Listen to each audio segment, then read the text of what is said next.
મોંઘવારીનો વિસ્ફોટ, commercial LPG gas સિલિન્ડરના ભાવમાં ફરી વધારો. છેલ્લા 6 મહિનામાં કિંમતો આકાશને આંબી.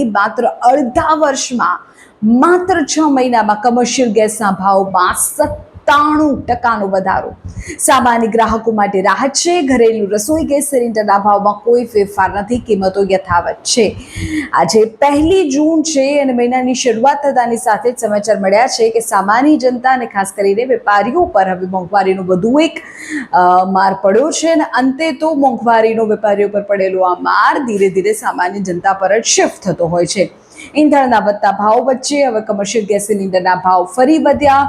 સરકારી ઓઇલ કંપનીઓએ ફરી એકવાર કમર્શિયલ એલપીજી સિલિન્ડરના ભાવમાં વધારો ઝીંકી દીધો છે. છેલ્લા 6 મહિનાના આંકડા જોઈએ તો કમર્શિયલ સિલિન્ડરના ભાવમાં 97% વધારો થયો છે. જે સિલિન્ડર જાન્યુઆરીમાં આશરે 1700ની આસપાસ હતું તે અત્યારે 3100 રૂપિયાને પાર ભાવ છે. માત્ર 6 મહિનામાં કિંમતો લગભગ બમણી થઈ ગઈ છે. આ નવા ભાવ વધારા બાદ દેશના મુખ્ય શહેરોમાં 19 કિલોના કમર્શિયલ સિલિન્ડરની કિંમત આસમાને પહોંચી ગઈ છે. દિલ્હીમાં 3113 રૂપિયા સિલિન્ડરની કિંમત છે. કોલકાતામાં 3255 રૂપિયા.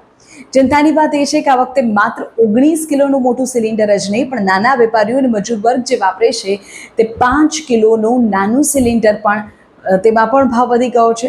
સતત વધી રહેલા આ ભાવને કારણે હોટેલ, રેસ્ટોરન્ટ અને ધાબા, કેટરિંગ વ્યવસાય સાથે જોડાયેલા લોકો મુશ્કેલીમાં મુકાયા છે.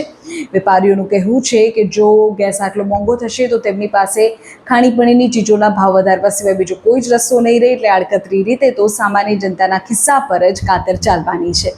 જોકે આ આખા માહોલની વચ્ચે રાહતના સમાચાર એ છે કે ઘરેલું રસોઈ ગેસ કે જે 14.2 કિલોનો આપણા ઘરમાં આવે છે તેમાં કોઈ જ ફેરફાર થયો નથી. મધ્યમ વર્ગના પરિવારના રસોડાનું બજેટ હાલ પૂરતું સુરક્ષિત છે.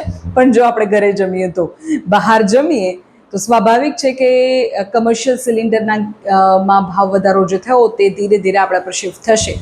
નિષ્ણાતોના મતે પશ્ચિમ એશિયામાં ચાલી રહેલા તણાવ અને વૈશ્વિક બજારમાં ક્રૂડ તથા ગેસ સપ્લાયમાં આવેલી અડચણના કારણે આ સ્થિતિ સર્જાય છે. સવાલ એ છે કે સતત વધતી આ મોંઘવારી વચ્ચે નાના વેપારીઓ પોતાનો ધંધો કેવી રીતે ચલાવશે? ક્યારે અટકશે આ મોંઘવારી? ક્યારે સ્થિર થશે બજાર?